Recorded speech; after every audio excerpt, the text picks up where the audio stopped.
হিঙ্গলগঞ্জ বিধানসভার ভবানীপুর 2-এর রেখা পাত্রের সমর্থনে নির্বাচনী জনসভা এবং রোড শো। এর আগে সকালের দিকে বসিরহাটের মাটিয়ার খড়িডাঙ্গায় আহত এক বিজেপি কর্মীকে দেখতে গেলে বিক্ষোভের মুখে পড়েন রেখা পাত্র।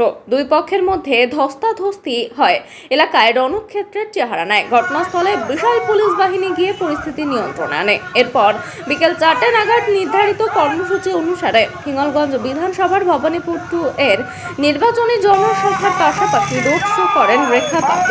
কয়েক হাজার বিজেপি কর্মী সমর্থকদের সঙ্গে নিয়ে রোড শো রেখা পাত্রের। পাশাপাশি সাধারণ মানুষদের সঙ্গে জনসংযোগ ও তাদের সঙ্গে কথা বলেন। দেখুন, জনগণ ঘরের মেয়ে বোনকে চান ওনারা, তো এখানে আমার কিছু বলার নেই। এখানে তো আমি 100% আশাবাদী, কেননা এখানে আমাদের জিত অনিবার্য। কেননা আমাদের এখানে জিত ছাড়া আমি আর কিছুই দেখতে পাচ্ছি না। এখানে যেভাবে সাধারণ মানুষ নিজের বোন মেয়ের সাথে ঘুরছেন, তো আমার মনে হয় এখানে জিত ছাড়া আর অন্য কিছু হয়ই না।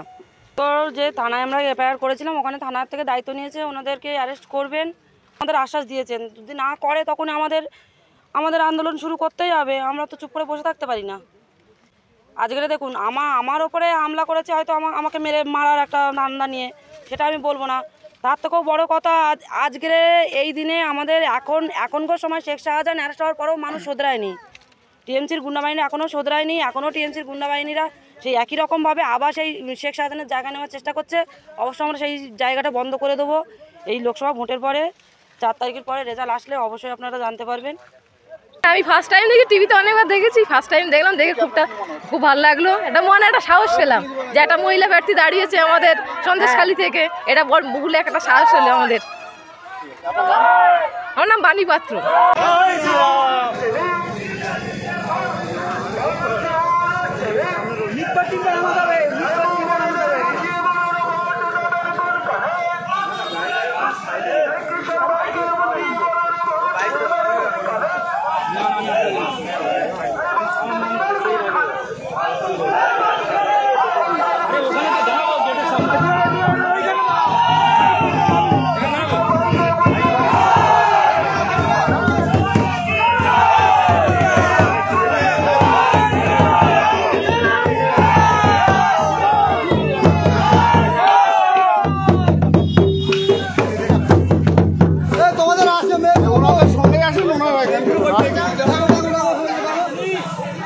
ভালো করে এখানে একটা রাস্তা সুন্দর করে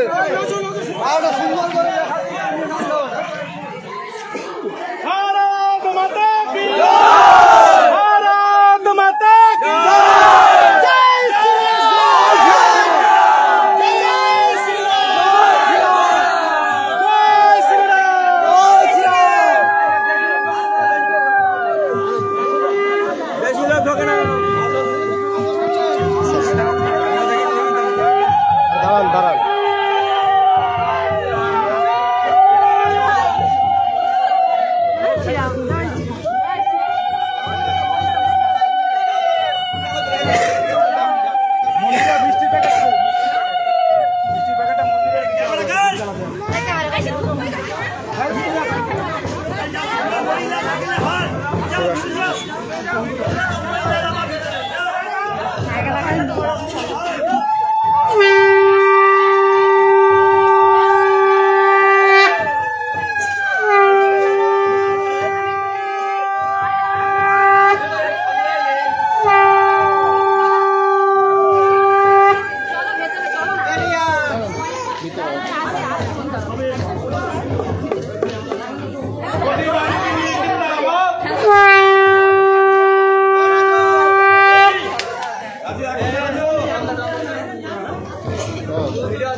দিদি দিদি